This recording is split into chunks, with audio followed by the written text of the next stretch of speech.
Welcome to Book Sure. Club, everyone. This is the Pilatesology Book Club, and I'm here with Cheryl, who co-hosts with me. And go ahead and introduce yourself, Cheryl.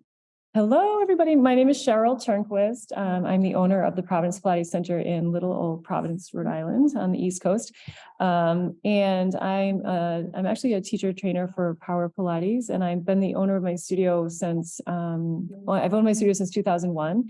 So I loved this book in particular as a business owner and how it applies to not just being a Pilates instructor, but also running a studio. And I actually have 2 locations now, so running 2 studios. And I started book club during COVID as a way to connect my team first.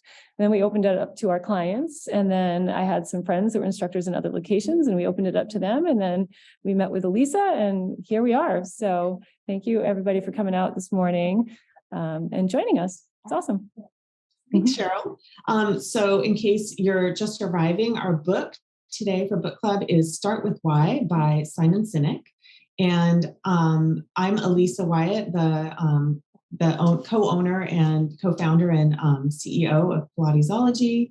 And I just want to say thank you to Cheryl for inspiring this book club, because it was her little book club that made me want to bring it to Pilatesology, because one of my loves in life is books. I came to Pilates after a career in book publishing, and so this is really bringing the two together. So this book, first of all, is, I guess you could look at it as a little bit of a book that can help inspire what you do and why you do it. Really, it's all about why you do what you do. And I feel like it's a perfect book for this time of year, because I always like to start my year reminding myself of what my goals are, writing those down, and then just sort of re-inspiring myself as to why I'm doing what I'm doing. And this couldn't have been a more perfect start to the year. So I hope you guys are all feeling that too. I just want to say a little housekeeping. You guys are all welcome. We have a small group today, so you're welcome to take yourself off camera or unmute and make comments or ask questions at any time. We really welcome that. I would love for this to be interactive with you. So please come on and join us if you feel like it. And Cheryl, let's get started with some questions and thoughts about this book, Start With Why. Yeah. Oops, I just lost my question list here that I had. I think this book was just so, like you said, critical for the beginning of the new year to think about what are we doing, first of all? And he goes into the golden circle of like, what are we doing? We can pretty much put that out there, all of us. How are we doing it? Again, kind of an easy thing to think, but why are we doing it? And is it feeding us? And passion was the word that came up from him. That struck me, because I really do feel very passionate about what I do. I love what I do. People are like, oh, you work too much, but I love it. It doesn't feel like work to me. So I think, how many people in this world can say they really, really love what they do? And I think that passion was the word that struck me the most from when I read this book, and about how do you keep that passion going, or why do you keep that passion going? What is it about that, and can your clients or your students feel that passion from you? And I, when I stopped and thought about it, I'm like, I really think, my loyal, true clients, which is what he talks about with loyalty, feel that passion for what I do coming from me. And that's what's kept them that way. So I don't know if you think about that word, like what that means to you, but it was a significant word. To me, that it's when people say, oh, I really feel like that person is authentic in what they do. There's an authenticity if you have answered the why as to what you do, right? If you're doing it because of that why. And I think we're all interested here in Pilates, right? So why do we do Pilates, I think, is the thing that really, for me, came down to why I wanted to start this business, why I wanted to become a teacher, why I'm here still 20 something years later. Really just as passionate about Pilates as when I started. What was it that Pilates was doing for me? I would love to hear from anyone who's here. You can type into the chat or unmute yourself, and I would love to hear why you're doing Pilates and what it's doing for you that brings you back to it. that makes it the method that you come back to over and over. And I'll talk a little bit about my own, and Cheryl, you can share yours. Yeah. Yeah. Why did you start teaching Pilates, or why? I became, it's interesting. It's almost like telling your story, but I came from an aerobics background. So I was teaching step aerobics, like Jane Fonda. Mm-hmm. And in the late 90s, Pilates became like something to the trend, like, oh, this is a new hot topic that if you want to stay on trend, you got to figure it out. You got to see what it's all about. So an instructor friend and I went to a conference where it was being offered. And I don't know, I think everybody feels this way. Like you do your first session, you're like, I'm not really sure what I just did, but I liked it. Like, what was that? I liked it. I don't know what it was though. So then you do it 2 or 3 times and all of a sudden you're like, wow, it just hits you as like, I feel better physically. I feel better mentally. Again, I'm not really sure what I'm doing, but I like it. And then it spiraled from there until as you become, maybe as certified as an instructor or as a long-term practitioner, you understand the physiology behind it and the anatomical movement behind it. And it makes more sense from a scientific standpoint. But in that first initial moment, it's like, it just feels good, right? We want to feel good. We want to feel good physically. We want to feel good mentally. And it did that for me. So that was part of it. And was there something different about how you felt than, say, when you did step aerobics? Like, what was it? Oh, yeah. Different? Yeah, I felt like I'd been challenged, but not, I was like step aerobics dancing all over that board like there was no tomorrow. All over. So it wasn't, it was challenging certainly in a mental way. Like I had choreography with step that was challenging, but I didn't feel wiped out or like exhausted or like I needed to crawl into bed or my back or my knee or my hip might've felt pain. It didn't feel like that. It felt challenging, but in a way that felt invigorating.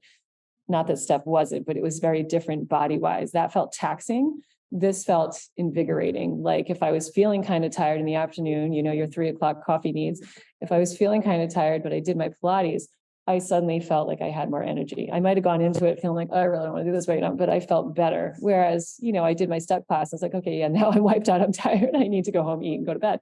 So it was a different feeling of, and I also felt empowered, clear. I remember feeling clear and focused, which was, something different from just going to a gym and being done. It carried with me throughout my rest of my day. Right. I had a similar experience so I kind of thought a lot about this as I was reading the book, and my why is really about when I first came to Pilates. I came from a background very similar to you. I've tried every method of exercise. I love every trend. I was in for anything that came along.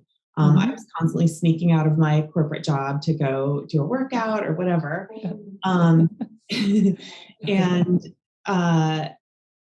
I loved all of those things. And I was going to them for this feeling of,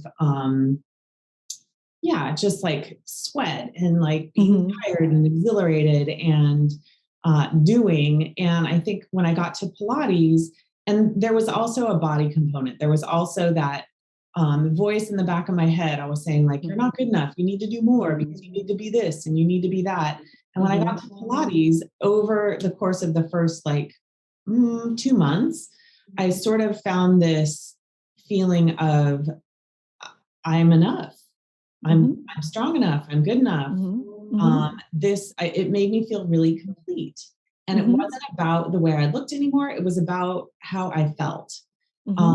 And that for me was the big, and it felt really sustainable. Like you described, feeling exhilarated by it, not worn out. It just felt right to my body and to my mind. And that was that's absolutely why I'm still here. It was clear to me with all the old people in the room still doing Pilates. I was like, wow, I can do this forever and look at what they can do. And that's super cool. Yeah. So I don't know. I don't know if in my late 20s, I really was able to look at I want to be like that 70-something-year-old on the mat, but it was so interesting to feel like we could all be in a room together and they were better than I was. And I thought I was fit. I've been teaching, teaching 5 days a week. And yet I didn't do it like they did. What was up with that? I remember one day walking in and seeing Mr. Glick, the super old guy. I mean, he was probably in his 80s at that point, doing the pull-ups on the Cadillac. And I was like, Yeah. what is that? He was doing it really good. And I was like, I want to do that. And yeah, that was inspiring. So that's my why. I would really love to hear from anyone else who's here. If you have, if you'd like to type into the chat or come off mute and talk about your why you're doing Pilates now and what inspires you about it.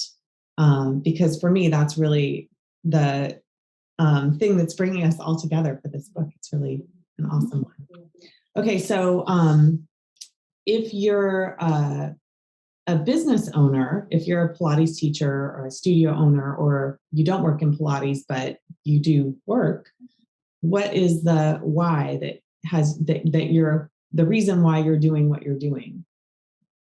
Like for me, I decided right away when I discovered Pilates that I wanted to learn everything about it. And it wasn't until I had finished my training that I realized I wanted to quit my other job and teach Pilates. For the same reason I came to it in the first place, which was that I would do a workout and I would leave that workout just feeling so much better.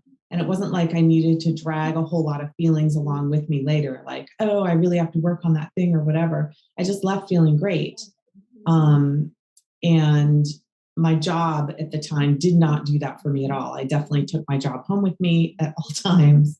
And Pilates was something I realized I could teach, and then people would go home and just feel better, and I didn't have to worry about them. So, what's your why in teaching? Yeah, so I came from a background. While I was an aerobics instructor part-time, I was a therapist. I was a social worker, so I was a clinical social worker doing therapy, and which was for me like in a helping profession, obviously. But oftentimes I was working with clients who were forced to come to therapy. So they didn't really want to be there. But when I started teaching Pilates, when I started doing Pilates, and the person that I started training under, it was in again, late 90s when things were booming, and all of a sudden she was a one-woman show, and she couldn't keep it up, but she knew that I was an instructor of fitness. So I hate to say that I wasn't officially certified when I first started, but it was that old school where you like sit and watch and do and watch and do, and then you get thrown on the floor because she gets a phone call. Right. That's what happened. And as I started doing that, I realized, hey, I could get paid for this as a job, and people are coming to me out of their own will, and not because they're forced to come to me. And I am in a helping profession still. It felt at times like there could have been therapy components that were being utilized, and it was kind of a natural segue to like I probably took 3 years before I officially left my job. I kind of like took a few hours away to do this and took a few more hours away to do this, and until finally my job was like, if you take 8 more hours away, you're not at the job. And I made the decision to be done.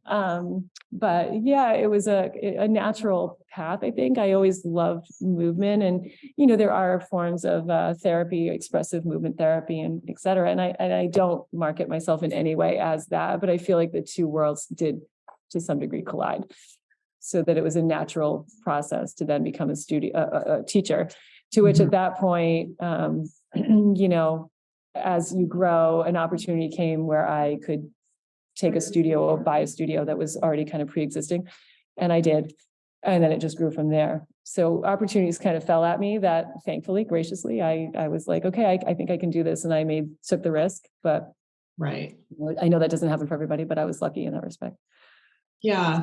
The book sort of ends with this, you're just making me think of this, because I was thinking about the way the book starts out is about marketing, and about how often the marketing we see is kind of manipulative. It's about either like, get this for a cheaper price, or get this because it's going to make you blah, blah, blah. Right. It's all about, there's all about quick fixes. And I think as consumers, we often recognize we often will purchase something because it makes us feel something, as opposed to we feel like it's a true thing. We feel like it's authentic. And that's one of the reasons I wanted to teach Pilates, was it felt very authentic to me. It felt very like, oh, this is really what I want to do. And at the very end of the book, he mentions the Shackleton, the journey. Yes. He mentions the I can't remember the guy's first name. The expedition. The expedition and the ad that Shackleton put out to find his. Yes. And which is crazy. It's so hilarious. It's like 3 sentences or 2 sentences, and it's like, you know, major hardship, freezing weather. Might not come back. Yeah, may not come back. Honor, you know, if success, honor and fame guaranteed, or whatever. Yeah, if we make it back, you'll be respected and honored. You'll be totally respected and honored. And it was the perfect ad because he got the exact crew he needed. And I think when it comes to advertising, I mean, there's an honesty there, right? Yeah.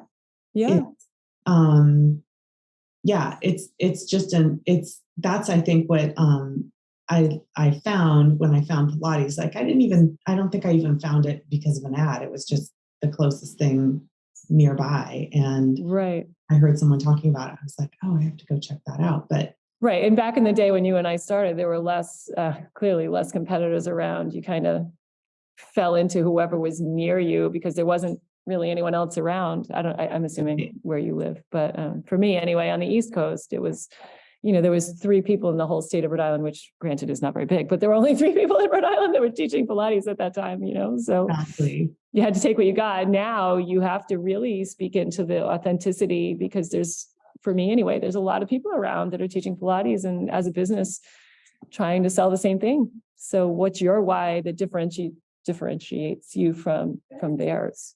Exactly. I was living in New York, so I found it because people were talking about it, but it was like, now it's a whole lot of like, oh, this girl charges $500 and she has celebrities and she's blah, blah, blah. And it's like, it makes me sad because that's exactly the opposite of why I started doing Pilates. Right. It wasn't about, you know, how small you can make your thighs or the 6-pack abs, right? Yeah. Yes, exactly. And now, you know, in the city, there's like a Pilates studio on every block. So I feel like it's really important that we speak with authenticity about what we're doing so that they understand when they're coming in your door that that's not the kind of studio that you are or we are, you know. Exactly. That you want health and well-being and all of the stuff that comes along with that.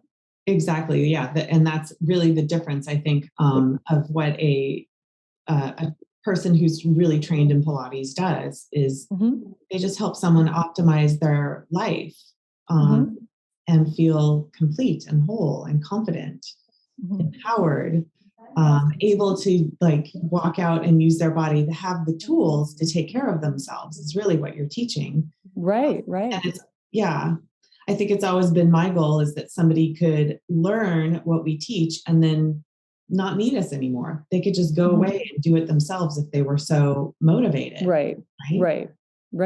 Exactly. Yeah. I mean, it's always more fun to be together, but would that be nice? So here's another question I have. He talks a lot about in the book, there's the why you do something, and then the what and the how.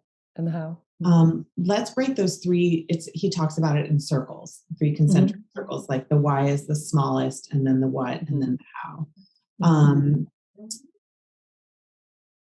There are differences between why and how people. So the why, a why person, he gave the example of, for example, Steve Jobs and his how person, what's his name? Do they give a name? Wozniak. Yeah. And Steve Jobs was the why person because he came up with all these amazing ideas. And then he just went to his partner, his buddy that they made the company with and said like, okay, how do we make this happen? Right. And he being a programmer and knowing all the how technical stuff. Yeah. Technical stuff made it happen. And then later as the company grew, that is the what, right? All the rest of the people making it happen are the what. Right. And that he talked about why person needs a how person often. A strong how person, yeah. Exactly, in order to make the idea this what happened happen. So if you're running a company, that's an important thing to think about. You might have brilliant ideas, but do you have someone and skill to the implement skill to make it happen? Right. Yeah. Yeah, I like that he talked about kind of like the how person being the intermediary. That was the word I kind of took away from that, from the why person to the what people. Like the why person can't be telling the what people what to do. You have to have this middle person that is the manager. Like that's how I look at it for my studio. The studio manager takes my ideas and puts them out to the rest of the staff. Right. And then inspires the staff to understand the overall message, that the overall reason that you're all there together. And has to feel the same passion that I feel. I have to be able to put that same passion to that person to push that passion forward. Right. Right. So in the case of Apple, those two founders clearly both felt just as passionate. And they had different roles within the company. One was able to communicate why they were doing it. The other one was able to communicate how they were going to do it. And everybody else just made it happen. But the book talks a bit about why in a successful company, those components are really key to keeping it going. Because if at times, if like, say the CEO goes away and there's not somebody there continuing to communicate the message about why the company was first started. He gave the example of Walmart. The original owner, his message was to serve people. We're here to serve people. And then he passed away, and the company became all about low prices. We give low prices, and his message was lost, and the company is about something else now. So, I think doesn't have the reputation that it did when he was it's about low quality, cheap prices. And then they were talking, not being fair to the employees and all of that went along with it, according to the book. Exactly. So then you lose the purpose, you lose the feeling of being in it together. And it's more of like, what can I take from this company, or what am I? And you lose the loyalty, so you're losing. I'm sure there's turnover that you have to keep. Right. And then a company struggles. Exactly. So if that's something that somebody's struggling with in your own business, that might be a reason to kind of a thing to look at is, do you have someone who's strong in the why, and do you have someone who's strong in the how? Communicating. I like the sentence, the quote, that people don't buy what you do, they buy why you do it. That was just a quote that came up, because I think we all think, well, they buy Pilates, they buy what we do, we teach Pilates, they buy Pilates, or I buy Pilates as a practitioner, I'm buying Pilates. But you're not just buying action of Pilates, you're buying why you do Pilates. And again, back to the beginning, what you feel from it, what it does for you, mentally, physically, whatever. But to keep that in mind as a business owner, when you're trying to put out, let's say it's marketing on social media or print or whatever, they're not going to just buy what you do. They need to buy why you do it. And you need to be able to articulate why you do it clearly and simply. Which is hard for some people. Well, I think it is hard, but if you listen to other people who do Pilates and why they love it, I hear all kinds of things like, I just feel taller and all of my aches and pains went away. My knees don't hurt anymore. I can't do that one exercise, but I know it's really good for me and I feel so much better after a workout. Energizing. I don't feel like I'm beating myself up, but I still feel like I've gotten what my body needs. I can do so many more things than I used to be able to do. It's empowering too, empowerment for some. Absolutely. It's super empowering. I mean, for me, that was the whole reason, to feel empowered in your body, right? To feel like, oh, you can do X, Y, Z. Yeah. Did you have an experience, or did anyone else out there have the experience of when you came to Pilates and did it for a while and then had a break for whatever reason and came back? What happened? Anyone like to share? You could share, or I'll tell you what happened. I never took a break. It's funny because I'm thinking like I really never took a break, a long break, just, like a vacation. But I can even say after like a 10-day break from a vacation, Yeah. when you come back, like, whoa, you really realize how much you miss it. And that I think I can speak into from clients who take longer breaks. I live in New England where people winter in Florida or summer on the Cape. So they're gone for 3 months at the time or more. And when they don't do it at all, they're like, oh my God, I didn't realize the benefits that I was getting in the moment until I didn't do it. And now I'm like, how much I need it and what it was doing for me. So I think sometimes you have to have that breakaway where you lose it to go back and then really appreciate more what it was doing for you in the moment. So that's the reason behind the Wunda chair, right? Exactly. The Wunda chair. So all his clients that went away for 3 months would have one to work out. Right. But so, go ahead. You can share with yours. Yeah. I mean, mine was, I took 2 weeks off for a work thing from training. And when I came back, I had gotten to a certain level, and that level was really hard all of a sudden. And I was just like, wait a minute, this stuff works. And I felt much stiffer. And it was just like, it was like, the thing about Pilates is it really sneaks up on you, right? Like you first do it and you're sort of like, I don't know what happened, but that was kind of fun. And it wasn't as hard as that like aerobics class I just left. I'm not as sweaty, but something's happening. And it was the same thing. Like all those little workouts, it had just slowly built and built and built. And I had gotten so much stronger. And then I went away and came back and was like, oh, wow, I'm way so hard. Yeah, that was so hard. And I think this is doing something that I'm just not aware of. It's building on itself. Yeah, it's so subtle in the moment, right? It's so subtle that you don't realize until you don't have it. And then you're like, oh, wow, that was doing so much for me that I just had no idea. Exactly. There's like there's not just it's strengthening me, but there's like a coordinating power of putting all of your muscles into alignment. And I feel like that's one of the things that's hard to put your finger on when you're first describing it, because you don't really understand that that's what's happening that's making you function so much better. Right. And, after the pandemic, that was a really significant eye opener for a lot of clients, because we had some that stayed with us virtually and went right through the course. But there were some who took, a year or whatever off that only wanted to be in studio. And when they came back, it was like, you got to really build up to where you were before. You're not just getting on that bike and going for a 100-mile ride, Right. Yeah, you're going to suffer for a bit. Yeah, exactly. It's going to be hard. To that, like, why can't I do the crisscross? Exactly. Or here comes the teaser. Yeah. Knee stretches.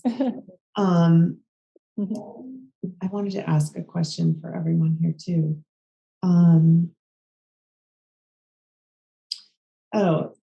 The book talks about when you don't have a why, a decision is harder to make.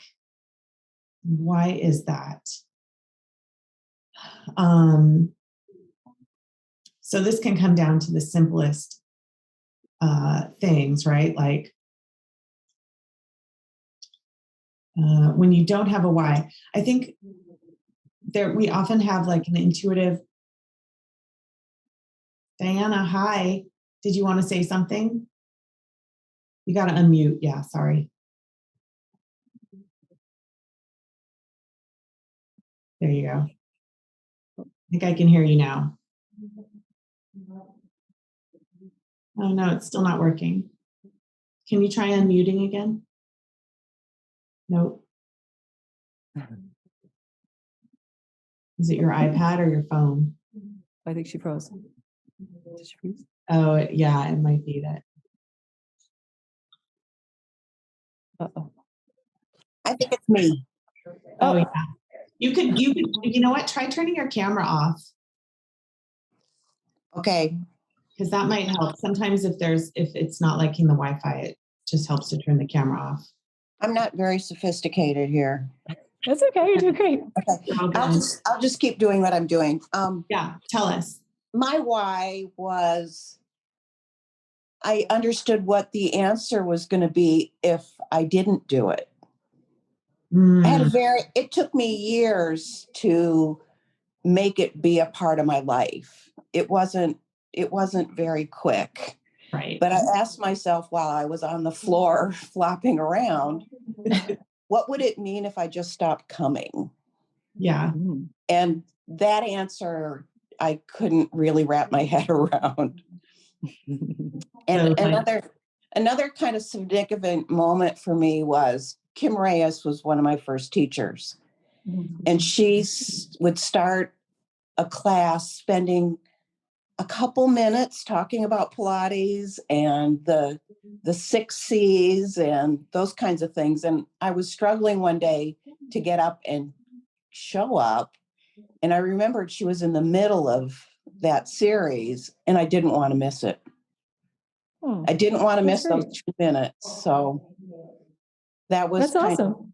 That's kind of my why, but it kind of came around from a negative point of view. No, I like that because it's really, you can apply that to so many things. Like, what if I didn't have this person in my life? What if I didn't do this? Exactly. What would be missing? That's yeah. And I just kind of fell in love with it. And I discovered that the one thing that I was getting that I didn't expect was being confident and a little more optimistic. It was a really big thing, but I'm kind of reinventing myself after the pandemic. You know, I'm one of those people who took a long time off to come back. And trying to find my way back. Yeah. Yeah. Well, I'm glad you're here because we all need to inspire each other. Thank you. That's my story and I'm sticking to it. We like it. I love it. It sounds like you had a relationship though, that you also felt part of a relationship with your teacher or maybe the community of students that you were working with. And that also drew you back, you know. Exactly. I think sometimes we forget maybe as teachers that we need to be relatable and not just this figurehead that comes in, does a class and walks out. You know, that's important. It just became a very big part of my life. Yeah, that's great. Yeah. And your teacher was talking about the why you were there and why you were doing it. And that's what you wanted to show up for that day. It was like connecting. She was connecting more than how we're just going to do this workout. It was why we're going to do it and what's behind it. And the how for me was showing up. That's great. Yeah, the how was showing up. You said a couple of things that I've heard reflected just this last week, because of course, January is always a big month for everyone wanting to work out again and get back in their groove and start something new. Yeah. And I've had a lot of folks writing to me because we're running our 30-day, we do a January thing all together at Pilatesology. And one of the comments I noticed quite often this week was, I feel after their workout, someone will write to me and they'll say, I feel better. But I noticed people said, I feel more enthusiastic about my day. I feel more awake. I feel more optimistic. It's the word that you just used, Diana. And I love hearing that because it's how I feel after a workout too. A little more optimistic, confident. Can you hear me now? Yeah. I'm Diana. I don't know who the other person was. Oh, hi, Diana. Okay, great. We have two of you. Okay. There are two Dianas. Sorry, I didn't get on. I could see that your mouth wasn't moving and I was like, wow, how did you do that? I don't know. Anyway, I did have something to say. I was just getting ready to get on. Back to when you asked why you started it. I had been I danced professionally, and then I got married and had 4 kids. And I turned 40 and couldn't decide what I wanted to do. Either ice skate, focus on competing as a senior or whatever, or dance professionally. And I was asked to join a company out of the blue in Dayton, Ohio. So I decided to do that. And I did that for 7 years. And then we moved to rural Maryland. And the nearest dance company was in Washington, D.C., over an hour away. And I was, in my late 40s. And I thought nobody's going to want me to dance except Liz Lerman was there. And she was older and had seniors dancing. But still, it was an hour commute. I thought, okay, what can I do now? Because I was still in great shape. People thought I was in my 20s and I was in my 40s. And my kids were old enough that they could walk to the school. We were in I'm in Smithsburg, and the schools are all up on top of the hill. We're kind of down in a little valley. And I started commuting to Arlington. Well, no, I actually found Maryland Youth Ballet, which is a wonderful dance company, dance school for kids, but they have an amazing adult program. So I got there and they had a Pilates class. Well, I thought Pilates, and I'd heard about it, was Pilabolus. Pilabolus is a dance company. Amazing dance company, but totally different. But combining gymnastics. And I had been a gymnast in my early years and toured with a group for 4 years in high schools out of college, putting on performances and stuff. And actually, that's how I got to know Toby Townsend, that whole background. Yeah, because we worked together with an Olympic contender at one point. So that's when I met him. So anyway, I found a Pilates class at Maryland Youth Ballet, went in and took it. When I was done, I thought it felt weird. I had just taken an hour and a half ballet class, advanced ballet class. I thought it was weird because I couldn't figure out what the system was based on. Ballet, you start from the feet and work your way up. Gymnastics, you kind of start with rolling and you work into it from that aspect, forward rolls into tumbling, blah, blah, blah. Mm-hmm. And I went up to the woman, Karen Garcia, right afterwards. And I said, how do I get certified?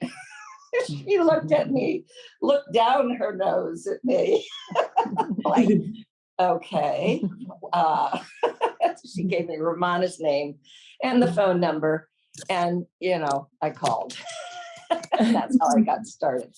But what I think is amazing about Pilates that I finally figured out is the flexion and the extension of the spine. It works from the spine. And that I got hooked on. I think, and at all levels, all ages, mm-hmm. Children, because I've worked with kids in ballet schools. I have 80-some-year-old clients. I have a 93-year-old man who's very stiff. And it amazes me that people who are athletic have no body awareness. Pilates teaches that body awareness. So, whatever age you are, whatever ability you have to move, it teaches you something. It does. And it keeps you moving, keeps you moving. So I think what I'm taking away from what you have to describe is Pilates, and it's something that I always come back to myself. It taught me how to understand my own body. And that was something, it empowered me to understand my own body and movement, and to be able to do it myself. I didn't need that. Mm-hmm. I had that already. Your clients, right? Yeah, I had that already. It gave me a method broken down to teach someone else how to do that. Mm-hmm.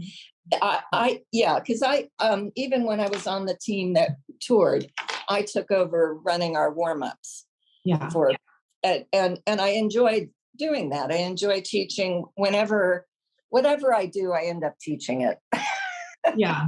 But even more than that, what Elisa said, even more to that is why is it important for them to have the understanding of their body and all of that. So you could go to the why one step further, like why do they need to feel that? What does that do for them? And how to get more clients to do it, One of the book clubs we had, we did the Daniel Lieberman book, Exercise. Mm-hmm.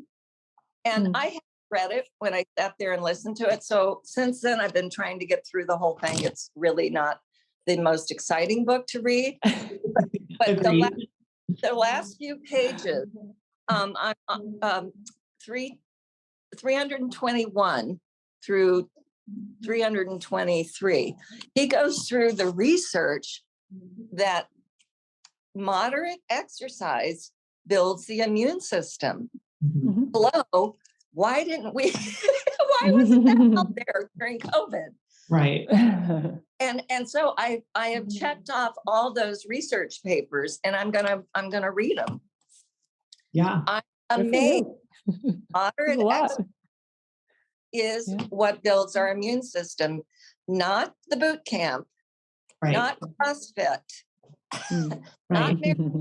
You need far more moderate exercise than you do intensity exercise. Mhm. You know, having a little intense exercise in your week is good, but you really don't need a ton. Mm. Well, I was exposed to COVID multiple times, never got it. Mhm. I did. I was asymptomatic. I haven't done any kind of testing for that. But I'm 72. Mhm.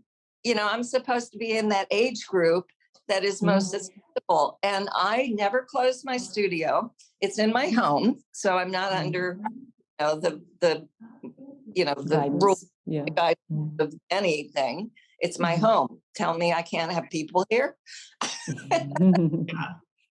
So I did. And I had clients contact me the next day. Okay, I have COVID. I never got it. So I'm wondering, but I was exercising 7 days a week. I was Zooming for Maryland Youth Ballet. I was taking a dancer's yoga from California. I was teaching my own classes. I was taking Todd Michael's class. So I was exercising 7 days a week. Mhm. I don't know if that had anything to do with it. Definitely. I would say yes. Yeah. Yeah, I think And it did. Whatever you're doing was working. Well, you know, that's Right. what Yeah. Joseph Pilates talks about as well in, I mean, there's all the stories that, say, for example, Chuck Rappaport talked about. Joe Pilates said, you have this, your immune system, you described it as your fire department. Mhm. And all your firemen are all like waiting there for the bad guys to come. And if you have too much junk in your system, Mhm. and by doing your Pilates, you clean it out regularly. Your trash men go and do their job so that the firemen can get around to clean things up if something, and recognize the real bad guys when something comes. So Mm. I love Yeah. that Mhm. description, that story. Yeah. Thank you. So we talked earlier about, and I love, Diana, I love what you just said too. I just have to reiterate this, that the reason that we're teaching what we teach is like often our clients haven't had the benefit of have a dance background or a huge movement background. And by teaching them this method that breaks down really our developmental human patterns, which is as a baby, we start out on our backs, that strengthens the muscles of our front. Then we flip over onto our stomach. We learn how to flip over. And then we learn how to lift our head and lift our upper body, and that strengthens our back. And then we start getting up, right? All of those things are the way that we teach Pilates. The reason it's taught in this order, the reason we have this method that builds the body in this specific order is because it's following those developmental patterns. And our clients don't necessarily know that. They just know, wow, I feel so much better. Taking you back to being a baby.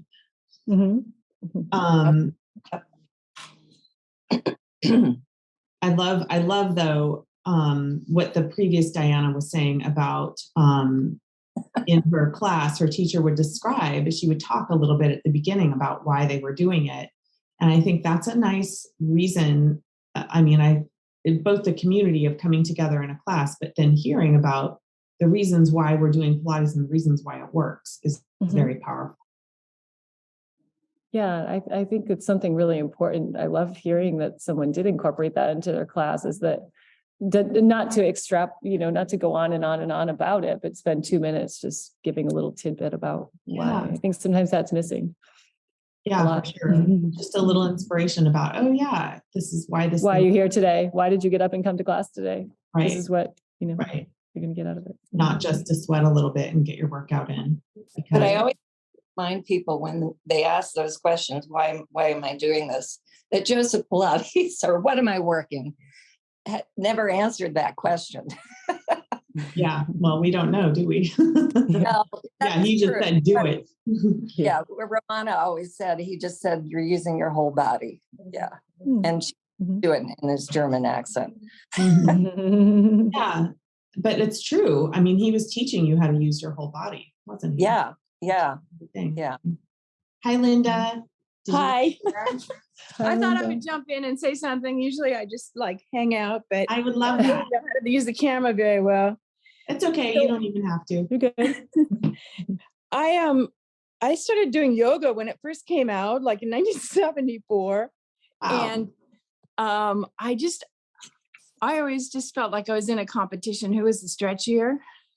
Right. And I've only recently learned that all the stretchiness I had, because I was very good at stretching, it's because I have hypermobile joints. And what I've done is I've abused my joints over the years. Mhm. I started Pilates and switched to Pilates about 2006. So I've been doing that since, and I only now understand it's because it's emphasizes the core, and it's really changed the whole way I gotta turn my head that way, changed the whole way I approach movement. We were on a boat, and getting up and down and off the boat, I was using my arm, but I was overextending it, and it resulted in heavy dose of arthritis in my shoulder, to the point of where they want to replace my shoulder. And now I see that it's just misuse of my joints over all these years, where I didn't know that I had to stay in my core. So for me, Pilates has been extremely important because it's taught me how to be in my core. That's amazing. Yeah. And so would It you really say, is. And I move differently now. And there's a lot of activities that we do that require reaching, but it's reaching from my core instead of just out of my joint. yeah, yeah. And then your joints protected and supported. Exactly.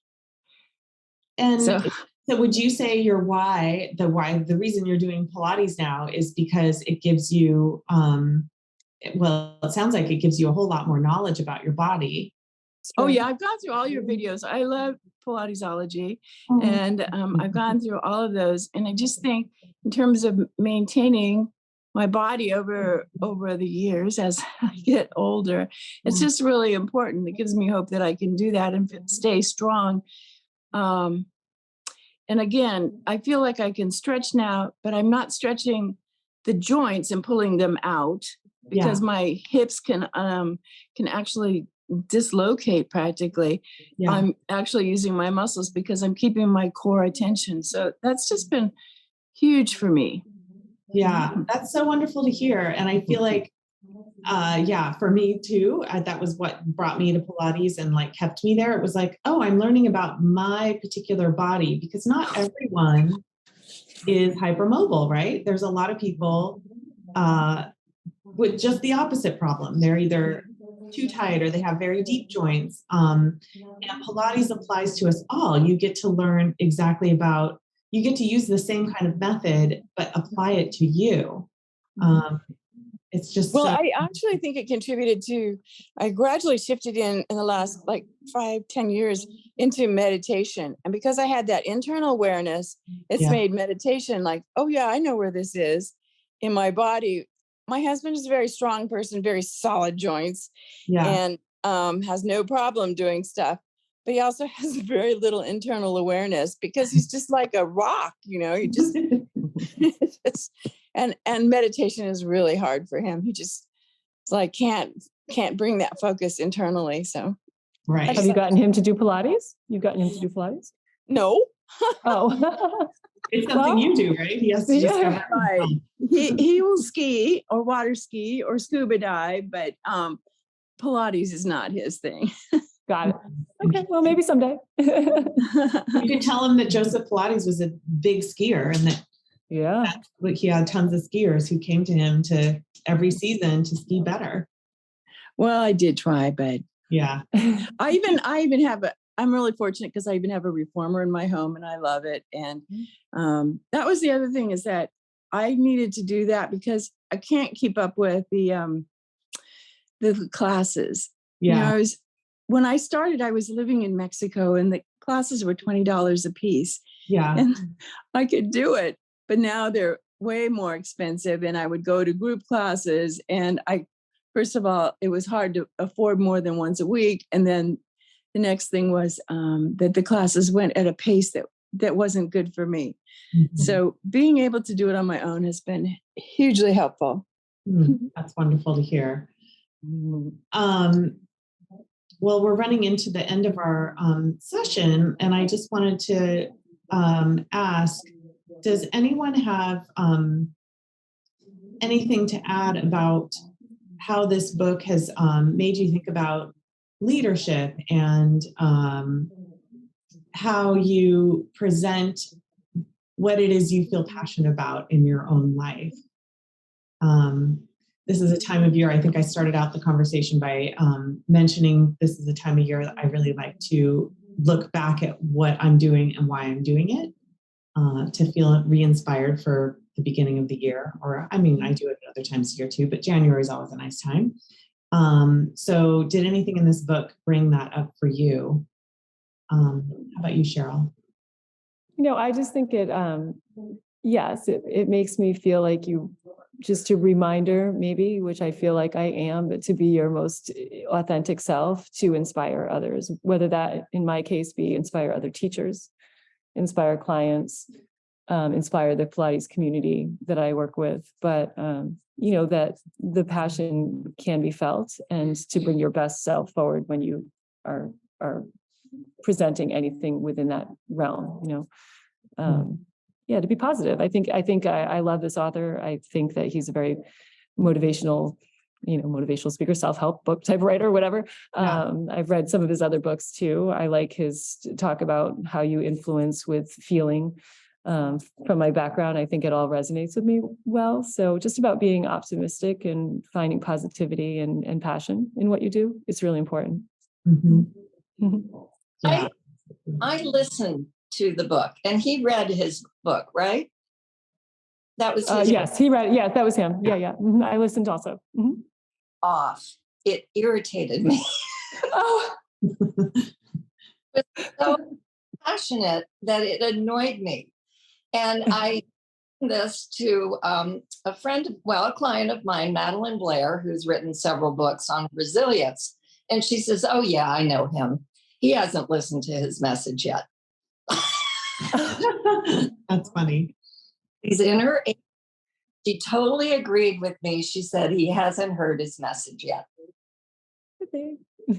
I thought that was very insightful. But he's got it, but at the same time, he's also a very passionate man. And to his I don't know if you felt that from reading the book, because I just got it on audio, so I didn't have the opportunity to read it, but I just had to take breaks from him because great. I wonder if he was coached or something. I mean, it's hard sometimes if you're a public speaker to communicate so that everyone can hear you, but sometimes I think if you've ever watched a YouTube of him or a video, it might be easier to see him speaking also. I think if you see him speaking, to me, it feels very authentic. And then I was able to see him in my head as I was listening to it. Oh, because you had seen him in the video before. Yeah, because I'd watched videos of him speaking, TED Talks. There's a lot of TED Talks, stuff like that. Right. So then when you hear it, you can see his mannerisms almost made up in your head, but you know his presentation style. Well, the content was good. It was just his voice tone that. I also speed mine up to 1.3, so it could have just been going like this when I listen. You're looking for the information. Yeah. Yeah, but I was sorry. I hadn't read Daniel Lieberman's book before the last that book club meeting, because I got out of it. I felt like that was great. Yeah, I really liked, you mentioned you liked the last chapter, the last few pages, and I agree. I liked it a lot too. I got to that and I was super interested. Right. And I feel like we should begin 2023 marketing our Pilates with those research, because that's exactly what Pilates does. It does not, it's not an intense workout. It can be a hard workout and you can sweat and it can be aerobic. Whenever we worked with Romana, it was aerobic. Absolutely. Because you were racing against the other people in your group, but not everybody can do that and it's not necessary. Right. Well, as a Pilates teacher, I agree that, yes, talking about all these studies and wonderful things that Pilates does for us is great. And I also think talking about our why is really important too, because it'll help your clients connect with you and understand why you're bothering to do it, and why it makes a difference in your life. It's really, I love that. I love that about this. I agree. Yeah. Well, yeah, that's why I brought it up, because I feel like that's a huge why to answer to the last years of our lives. Definitely. Awesome. Thank you for sharing. Yeah. Thank Thanks, you. Lisa, for having this book club. I think that was awesome. Yeah, that was a great Enjoyed doing it. Yeah. hour with you guys. And we're probably going to take a short hiatus on book club for a little bit before we bring it back. And I think we're going to add in some more interviews as well when we come back. So stay tuned and look for announcements coming up probably in the next couple of months about what we'll be doing next.